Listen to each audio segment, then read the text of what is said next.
Eh bien, c'est tant mieux. C'est ça la dynamique intime, profonde du peuple français. Nous vieillissons quand même. Le peuple français vieillit quand même. Ben, encore heureux. Oui. Mais nous ne vieillirons pas longtemps. Voilà. Et j'en prends le pari devant vous, le sinistre pari.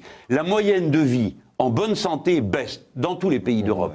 Et la moyenne de vie, d'une manière générale, en valeur absolue, baisse aussi, notamment dans les grands pays développés. Voilà le progrès de civilisation que nous a ramené ce modèle de société de consommation absurde et ces politiques d'austérité qui créent la mort autour d'elle. Parce que vous autres, les chrétiens, on vous entend souvent parler de la vie, mais j'aimerais bien que vous n'en parliez pas seulement à propos de la conception et du reste, mais aussi du modèle social qui conduit à ce qu'il y ait 40% d'enfants qui meurent de misère et de détresse de plus en Grèce. Vous savez vous parliez des suicides, ou que vous parliez de la misère abjecte dans laquelle sont plongés ces peuples qui n'ont rien fait pour mériter un tel sort. Là, vous parlez exactement comme le pape François, Jean-Luc Mélenchon. Eh bien, tant mieux. Laurent de Boissieu, je ne sais pas si lui, ça fait ses affaires que je parle comme lui. Laurent de Boissieu, La Croix. Question très concrète. Vous avez dit rigueur, oui, à la limite, mais pas l'austérité. Il y a des déficits publics aujourd'hui. Il y a un déficit public important en France et dans d'autres pays européens. Comment on fait? On augmente les impôts. Alors, baisser les dépenses? Non, avez-vous dit. Alors, on augmente les impôts. On emprunte, mais c'est un peu un cycle infini. Que fait-on concrètement contre le déficit public? Oui. Jean-Luc Mélenchon. Alors, cette question n'est pas entièrement nouvelle, donc je dois l'honnêteté pour nos téléspectateurs de dire que je suis un peu préparé sur le sujet. D'abord, je mets de côté la question de savoir le poids particulier de l'intérêt de la dette dans le déficit, c'est-à-dire la part que ça occupe, aux alentours de 50 milliards et plus. Négligeable. C'est pas rien, c'est l'équivalent du budget de l'éducation nationale. Ce poids doit donc lui aussi être discuté, mais je le mets de côté. C'est-à-dire, est-ce que cette dette est légitime? Quel est son contenu? Quels sont les moyens de rétorsion dont nous disposons par rapport à ceux qui viendraient à demander des intérêts abusifs? Alors, ceux à qui on a prêté, enfin ceux à qui on a emprunté. Oui, c'est ça. Ceux à qui on a emprunté, parce qu'une loi... Des banques... Oui. Mais parce qu'une loi a fait que l'on a créé l'obligation pour l'État d'emprunter sur le marché financier. Qui n'oblige pas, mais qui complique les choses. Au même. Bon. Donc, on a ce jour-là décidé que ni la planche à billets, qui produit une salutaire inflation quand il y en a besoin, ni le recours à l'emprunt des particuliers ne serait la voie la plus directe. Mais mettons ça de côté. Voici le résultat. Nous avons un déficit. Comment le comblons-nous? Des esprits simples essayent de projeter sur tout un chacun l'idée qu'il en irait du budget de l'État comme de son budget personnel. Puisque j'ai moins et que je suis en déficit, alors il faut que je dépense moins. Cette vision s'applique en effet aux ménages, mais ne peut pas s'appliquer à l'État, car les ménages ne décident pas de leurs revenus, l'État si. Les ménages ne décident pas du développement de l'activité, l'État si, il le peut. Par conséquent, il y a deux manières de faire. Couper, ça ne marche nulle part, il n'y a pas un pays où ça ait marché, il n'y a pas un endroit où ça ait procuré le moindre bien-être. Ou bien, développer l'activité dans des conditions telles que les recettes fiscales viennent à augmenter et mécaniquement à boucher le trou, à dépenses constantes. Comment peut-on financer les dépenses nouvelles? On peut faire des emprunts particuliers nouveaux. Et on peut faire des emprunts forcés pour le cas où les gens ne voudraient pas prêter. Emprunts auprès de qui? Auprès... Personnellement, je sais ce que je ferais. Je partirais d'un plan d'entrée en mer de la France. Nous y développerions les cultures maritimes, les ateliers de construction, déconstruction, nous en avons déjà quelques-uns, la flotte marchande du monde à économie capitaliste constante. Je ne suis même pas en train de vous raconter le socialisme écologique. C'est ce que vous faites de l'argent, mais concrètement, qui nous prêterait? Oui, mais attendez, j'y viens. Mais permettez-moi au moins qu'on parle un instant d'autre chose que de comptes. Nous sommes entrés en mer. Oui, mais les comptes ne sont que l'expression de rapports de production et de rapports sociaux. À qui peut-on emprunter? Je vous pose la question. Mais c'est très simple. À qui voulez-vous qu'on demande de l'argent pour faire des choses productives? Eh bien, aux Français. Ils possèdent dans leur bas de laine l'équivalent d'une année entière de budget de l'État. Expliquez-moi pourquoi 1 euro sur 2 que les compagnies d'assurance collectent est employé à des investissements à l'étranger. Pourquoi ne serait-il pas investi en France? C'est le modèle japonais. Pardon? Le modèle japonais d'emprunt. Non, le modèle japonais, ça n'a pas marché. Ça n'a marché que sur un point. Ça leur permet d'être endettés à 200% sans que personne s'en inquiète. Mais le modèle japonais a produit la désinflation. Moi, je ne vous parle pas de ça. Oubliez ce vieux monde. Vous êtes prisonnier d'une image du monde qui est le tournicotis des élèves de l'ENA et de Sciences Po de ces dernières années qui n'ont jamais rien appris d'autre que l'économie libérale. Donc vous voulez emprunter aux Français, c'est ça? pour la part dont j'ai besoin. Voilà. Et je vous fais un pari. Regardez, si nous avions un plan d'investissement pour cette entrée en mer et qu'on garantisse, je dirais, allez, prenez le taux de la caisse d'épargne, 1, schmoll. Ou bien on arrondirait et on dirait, nous sommes généreux, 1,5. 1,5. Eh bien, je suis persuadé que ces titres-là trouveraient acquéreurs sur le marché comme valeur stable. Car en face, vous trouveriez une valeur réelle, des machines, des hommes, des équipements. Ce qui n'est pas le cas de la plupart des objets spéculatifs sur lesquels travaille la sphère financière. Par conséquent, tout le monde voudrait avoir du bon français de l'entrée en mer. Tout le monde voudrait en avoir parce que ça permettrait à l'intérieur des stocks des fonds d'investissement d'avoir une part stable. La brique qui est sûre. Car aucun fonds d'investissement n'avance sans brique sûre. Eh bien, vous voyez, ce que je raconte est très raisonnable. Petit à petit, les gens finissent par s'en pénétrer. Et j'observe que des députés socialistes arrivent jusqu'à entendre ce que dit M. Stiglitz, et pas seulement les conseillers libéraux qui les entourent et pullulent dans toutes les instances de décision socialistes. Très bien, on arrive bientôt au terme de cette première partie de Face aux Chrétiens. Une dernière question d'Alain Baron. En fait, ce que vous préconisez, c'est un grand emprunt national. Non, je préconise l'entrée en mer, et ensuite on trouve les moyens. Écoutez, c'est quand même terrible. Comment vous êtes tous devenus comme ça? Vous croyez que De Gaulle se souciait de savoir où il allait trouver l'argent quand il crée l'usine barémotrice de la Rance? Non. Quand il a décidé qu'on ferait les fusées, c'est Pompidou qui décide ça, ou Messmer, je ne me rappelle plus lequel des deux. Tout le monde avait dit on fait pas de fusées, on fait pas de fusées. Non, il a dit on fait des fusées parce qu'on en a besoin. Il y a le contrat de l'Union européenne aujourd'hui, M. Mélenchon. Oui, et vous le savez mieux quiconque. Attendez. Mais commençons d'abord par nous dire que quand on veut atteindre un objectif, l'argent n'est pas un problème. Évidemment, il est très difficile d'expliquer à nos téléspectateurs, mais beaucoup d'entre eux ont la culture qui leur permet de connaître ces sujets. Hélas, tout le monde ne l'a pas, et on ferait bien de l'enseigner. L'argent que l'on emprunte n'existe pas. Les établissements bancaires ne sont obligés d'avoir que 8% en réserve de l'argent qu'ils prêtent. L'argent qu'ils vous prêtent n'existe pas. C'est très difficile à comprendre. J'avoue que moi-même, qui suis un littéraire, il m'a fallu quelque temps pour arriver à l'admettre. Eh bien, cet argent qui n'existe pas, la Banque de France est capable de le créer. Et la Banque de France, ou bien les autres banques, notamment la Banque d'investissement, à qui, de manière très malicieuse, Moscovici a constitué un petit capital vraiment très limité, sans lui donner la licence bancaire qui eût permis à cette banque d'emprunter à la BCE, au taux de la BCE, et de pourvoir aux investissements dont la France aurait besoin. Par conséquent, si j'étais le responsable de la politique dans ce pays, il me suffirait d'une petite signature dans un coin pour donner la licence bancaire à cette banque d'investissement qui aussitôt pourrait aller se gorger à la Banque Centrale Européenne et ramener l'argent dont nous avons besoin en France. Donc tout ça n'est pas très compliqué. Ce qui est important, c'est d'avoir des grands projets, c'est d'avoir le goût du futur, c'est de savoir où on veut emmener la France, et pas seulement cette médiocre comptabilité de gens sans idées, sans imagination, qui ne croient pas à leur propre patrie. Très bien, nous vous avons bien compris, Jean-Luc Mélenchon. Vous restez avec nous, nous allons observer une première pause. C'est Alain Baron pour Radio Notre-Dame qui ouvre le feu de cette deuxième partie de Face aux Chrétiens.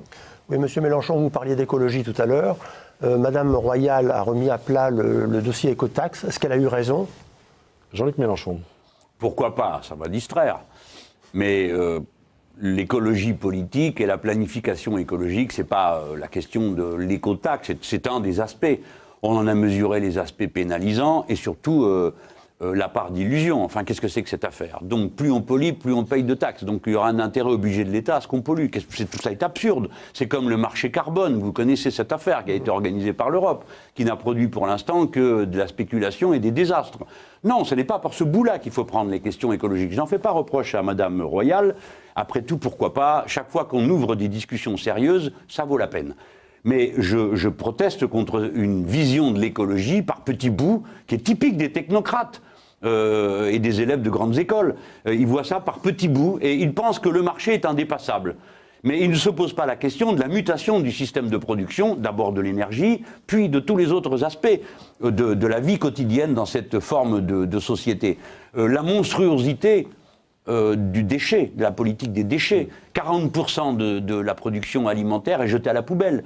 La monstruosité de ces emballages destinés à susciter des besoins qui n'existent pas. Ce sont les fondements même de ce moment de la civilisation humaine que nous devons interroger et remettre en cause. L'écologie politique nous permet non pas d'annuler nos convictions antérieures, mais de les reformuler dans un cadre de préoccupation qui correspond à l'intérêt général. Je ne doute pas qu'il puisse y avoir une pensée de droite à propos de l'écologie, il y en a une, hein, notamment dans la deep écologie. Mais pour l'écosocialisme et l'écosocialiste que je suis, il y a dans l'écologie politique le renouveau de notre pensée qui méritait d'être entièrement renouvelée. Vous avez vu que M. Cambadélis se propose de faire méditer pour la 4e fois son parti sur un projet pour 10 ans. J'ai dit pour la 4e fois parce que depuis les 10 dernières années, ils s'y sont mis à 4 fois de suite. Vous l'avez vécu? Bien sûr, j'en ai vécu 2, s'il vous plaît.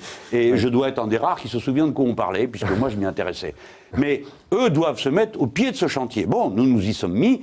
Et voilà comment la question de l'écologie se pose. Il faut faire bifurquer le modèle de production, le modèle de consommation, en commençant avec méthode et en planifiant. Parce que si vous ne planifiez pas, vous ne vous appropriez pas le futur. Ce dont il est question, c'est que, ayant le goût du futur, on se l'approprie. Or, aujourd'hui, nous sommes gouvernés par le court terme, dans l'entreprise, dans la vie, dans la société. Et vous avez des gens qui trouvent ça très bien, qui vous disent, ah ben, Madame Parizeau un jour avait dit, ben, puisque l'amour est précaire, le travail peut l'être aussi. Alors d'abord, à supposer qu'on veuille que l'amour soit précaire, ce qui est un idéal assez particulier, mais pourquoi la vie humaine serait-elle marquée par la précarité? C'est le contraire, on a inventé l'élevage pour en finir avec la chasse, on a inventé l'agriculture pour en finir avec la cueillette. Savez-vous, tiens, au moins on apprendra quelque chose aujourd'hui, que dans la mutation de la civilisation humaine, c'est la première fois cette année que l'on a mangé plus de poissons élevés que de poissons pêchés. Et savez-vous pourquoi? Vous le devinez. Parce qu'il se trouve que du poisson à pêcher, il y en a de moins en moins. Voilà. Donc l'humanité vient de franchir un stade qui est passé de la cueillette à l'élevage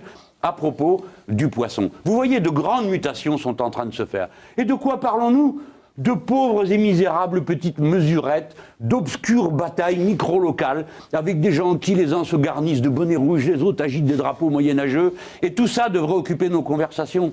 Franchement, nous sommes en dessous de la main. On va peut-être repartir sur les mesurettes, précisément, Romain Mazneau, RCF. Une question sur l'écologie quand même, puisque vous me tendez la perche. Vous avez lancé plusieurs appels du pied à Europe Écologie Les Verts depuis qu'ils ont quitté le gouvernement. Et pour l'instant, on a l'impression que le rapprochement n'est pas encore tout à fait sur la bonne voie. Qu'est-ce qui coince? Est-ce que c'est des considérations tactiques, stratégiques, ou des divergences sur l'Europe notamment?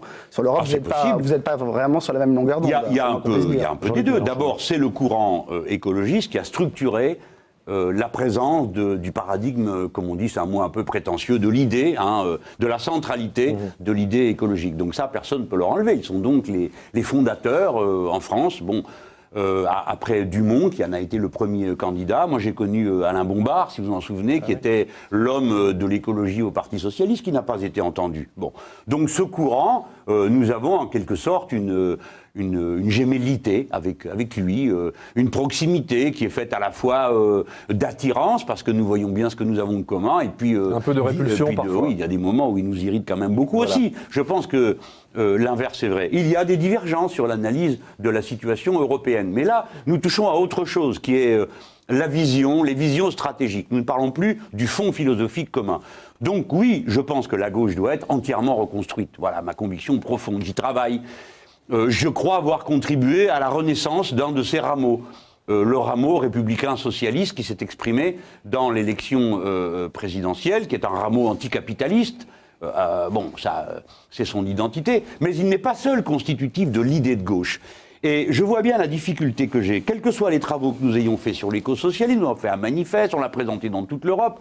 Bon, on a du mal à embrayer. Je pense que si nos forces se joignaient avec celles des écologistes, avec des Verts, Europe Écologie Les Verts, qui n'a pas la propriété de l'écologie politique, je pense qu'ils en conviennent, eh bien, nous aurions plus d'écoute dans la société, nous aurions plus de capacité d'entraînement. Et enfin, nous nous mettrions en situation d'abord de rivaliser avec l'audience que garde encore le parti dit socialiste, enfin solférinien.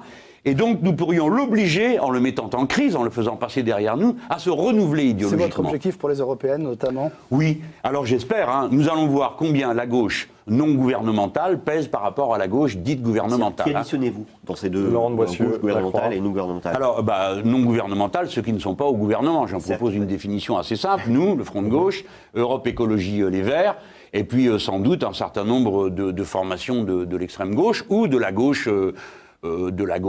comme on peut dire, qui vient d'arriver, Nouvelle Donne, par exemple. Bon, tous ces gens ne sont pas au gouvernement et sont dans un rapport critique à la politique gouvernementale. C'est une espèce d'opposition de gauche en pointillé. Je sais que le mot choque encore. Bon, les Verts viennent de sortir du gouvernement, alors ils sont encore tout tout chaud de l'ambiance. Écologie Les Verts, il y a une aile qui est, Martine Billard, votre coprésidente du parti de gauche, vient des Verts. Il y a une aile qui est proche de vous, mais il y a une autre aile qui est plus centriste, qui est plus proche, à la limite, de François Bayrou, du MoDem, de Corinne Lepage, que de vous. Eh bien, ils vont devoir discuter entre eux. Moi, je pense qu'ils sont de gauche, déjà, pour commencer. Bon, Bayrou n'est pas de gauche. Mais donc, je pense que même s'ils se sentent, ils ont des tropismes pour certains centristes, et pour d'autres plus que centristes. Antoine Wechter est plus que suspect. Hein, vous savez qu'il est numéro 2 sur la liste d'Europe Écologie Les Verts dans l'Est. Bon, c'est quelqu'un qui est, qui n'a pas de gêne à dialoguer avec l'extrême droite. Hein. Bon, pour des raisons qu'on comprend, qui sont d'ailleurs assez traditionnelles et de longue main dans le courant écologiste fondamentaliste. Bon. Mais ce n'est pas notre sujet, nous sommes sur les formations politiques. Admettez qu'il y a déjà un décalage entre les formations politiques et les idées qu'elles portent. Hein.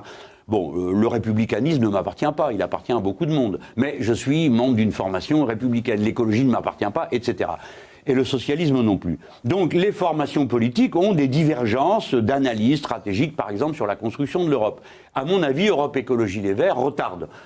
Ils n'ont pas vu la mutation essentielle qu'a été le traité de Lisbonne, puis le traité budgétaire sur l'identité de la construction européenne. Et donc, ils ne voient pas qu'il ne peut sortir de ça rien de bon, il faut refonder l'Europe. Mais vous avez raison de dire qu'il y a en effet débat, sinon l'affaire serait réglée. Ce qui est intéressant, c'est que ce débat ait lieu. Et moi, en tout cas, je resterai sous la fenêtre avec ma mandoline le temps qu'il faut. La production idéologique ne peut pas être la fabrication d'un millefeuille d'exigences accompagné de points d'exclamation. C'est forcément un processus intellectuel et un processus concret qui doit avoir pour but la précision et la volonté d'efficience. L'écologie politique réduite à des consignes culpabilisantes, à des injonctions morales et à des dénonciations est insuffisante pour changer le monde. Et c'est même pire, peut-être qu'elle recule le moment où les gens peuvent vouloir changer le monde, harassés qu'ils sont, de se faire donner la leçon en permanence. Et nous ne pouvons pas imaginer un système politique et social dans lequel le rôle du militant politique ou de l'administration publique serait de faire la morale du matin au soir. Et nous ne pouvons pas accepter de nous mettre dans la main de je ne sais quel improbable commissaire politique qui viendrait nous dire ce que nous avons le droit de manger, quel genre d'habit on a le droit de se mettre, quel genre de pratique on doit avoir. Non, ça ne peut pas être ça. Ça peut être une règle qui est éminemment partageable et qui a la valeur objective la mieux ancrée, la plus fondée. Telle est la règle verte. On ne prend pas plus que ce que la nature peut reconstituer. Et alors, si vous prenez une filière de production, on va arriver sur l'économie de la mer. Alors, d'un bout à l'autre de cette filière de production, du moment où l'on commence le travail, jusqu'à celui loin en amont où l'on prélève les matières premières nécessaires à l'exécution de ce travail, tous, techniciennes, techniciens, ingénieurs, hommes, femmes, tous sont capables, à leur poste de travail, dans leur segment de production, de se demander est-ce que la règle verte est respectée à l'endroit où je me trouve.